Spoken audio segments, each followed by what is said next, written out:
that's where we're at. And then the poor damn motor. I'll go over all that here with you in a second. With thousands of different combinations for this damn thing, but it's about as sad as it wants to be, and I want to cry about as bad as it looks, so we'll move forward.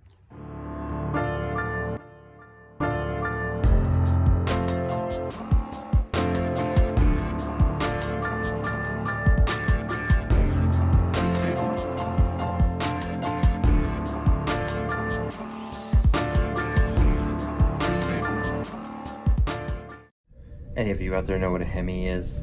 The hemispherical combustion chamber? The Hemi, the 5.7, the Dodge Hemi. It's got the Hemi badge on it, but I was curious if it was a Hemi, actual hemispherical combustion chamber. So I looked at a picture, and here it is. It is.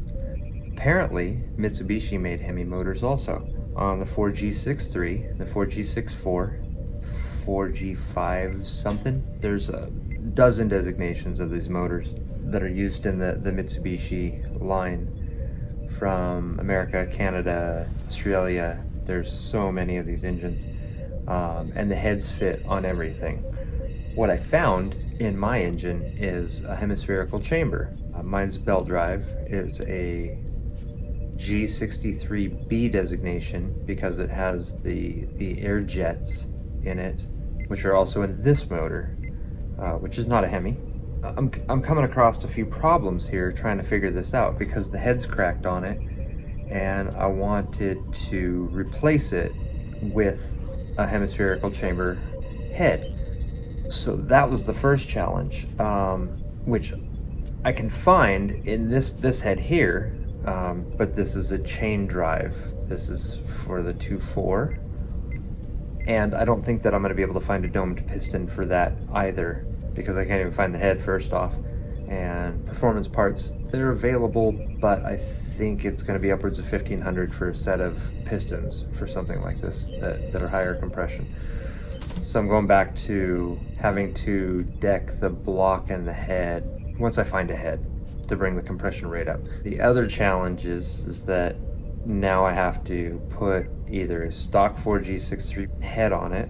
I don't want to put a G63B with the jets on it. I want a non-jet engine. There's options there. Maybe I'll just make my own intake manifold. I'm going to put a Weber on it anyway.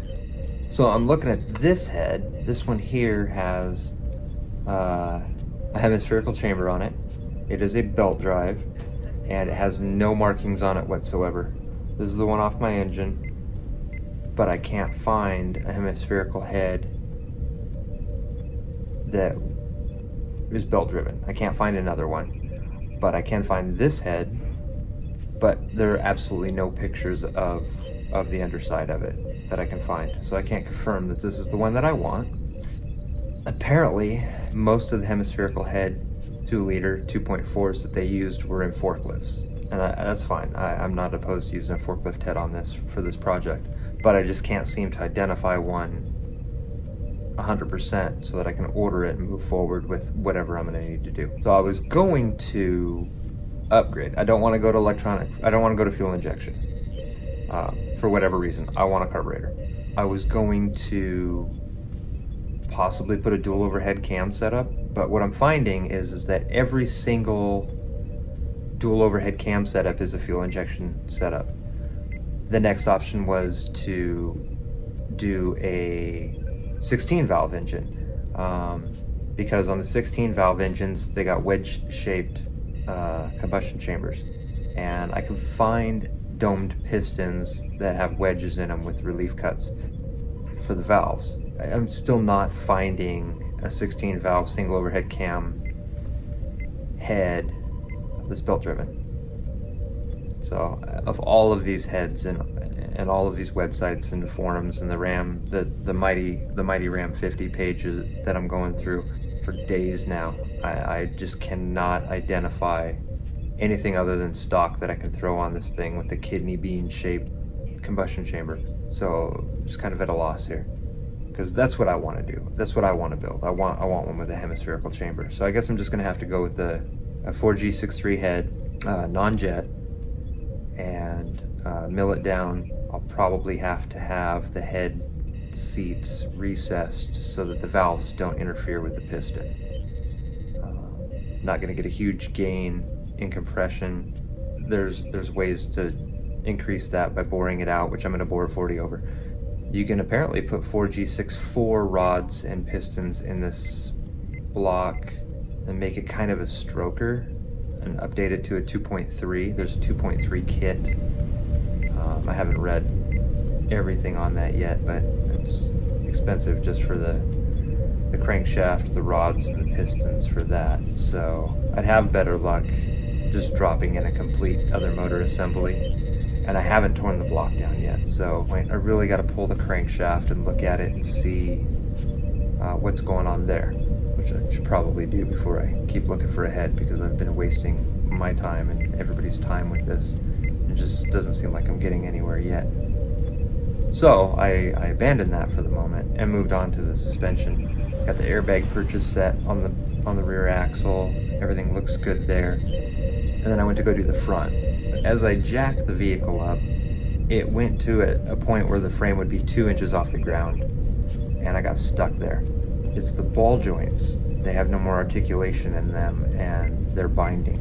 I can make my own drop spindle by cutting the control arm and putting a 2-inch riser on it, in theory making my own bracket, or by drop spindles. And the problem with the drop spindles is that that's going to interfere with the rim clearance, and I'll probably have to go to a larger size rim. I'm not going to do that. I don't want to do that. So I'll probably just have to cut the control arms and manufacture those differently. So we'll see. We'll see how this turns out. I'm learning a lot on this project, and I'm sure I have a lot more to learn. So thanks for watching. Got 180 subscribers now. I appreciate everybody subscribing. Try to keep you up to date with what's going on with the project. Try to make better videos. Subscribe, like, share. Watch the rest of my videos. I appreciate it, and try to keep going with this project and get some solid work done. So here's some pictures of what I looked at today and the adversity that I came across. I'll put another one out in a few days. Thanks for watching. All right, well, I did some work while you were away. These aren't mounted. This is just a mock-up of what's going on for clearance. So that's going to be approximate ride height. And in hindsight, I should have made my notch a little wider, but in all honesty, I'd prefer it this way, and I had obstacles to work around. So I'm going to build a backing plate that's the same shape as this. I'm going to weld it to the face of this side, and then I'm going to weld around the in and outer side of that side, and on the bottom of that. So that should be fine. I found out that I need some more clearance on this cross member, so I went ahead and cut that now so I could try to set my pinion angle. When I drop it down, it still hits the tunnel, so I gotta get this stuff out of the cab and get it up a little higher and cut that out. Approximate position of the muffler. Curious thing is if I'm going to run it over this whole assembly here, it's going to have to move off to the center a little bit. So I might check my clearance underneath the axle, see what I can do there. But at ride height, my pinion angle looks pretty damn good, I think. So might not worry about that at the moment, because currently she's sitting flat on the leaves. But to be able to tuck her in, I still got to clean that up. Get new bushings for the leaf. So that's fine. So all in all, I think that's looking pretty damn good. I like it. Got to clean up the brake lines and stuff on the axle, but just had to throw everything back in to mock it up. I think that'll be good. One obstacle I did encounter is the front here. So I'm fighting the upper control arm. The bushings, of course, the lower bushings loosened down there, but the upper bushing up there didn't want to push up far enough to give me my 2-inch drop that I wanted. So I ended up pulling the upper control arm off, and that kind of worked. What it taught me is that my ball joint is running out of articulation. That's bottomed out, and that was what was holding it from going any further up. So I haven't researched how to get around that with a ball joint that's got better angle movement on it, because I'm going to need one for the bottom also.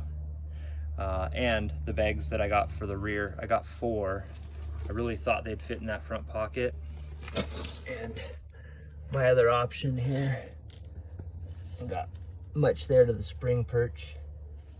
My other option here is to cut this whole bucket out all the way to there, run back down to here, and do something about that cross member that goes across the oil pan.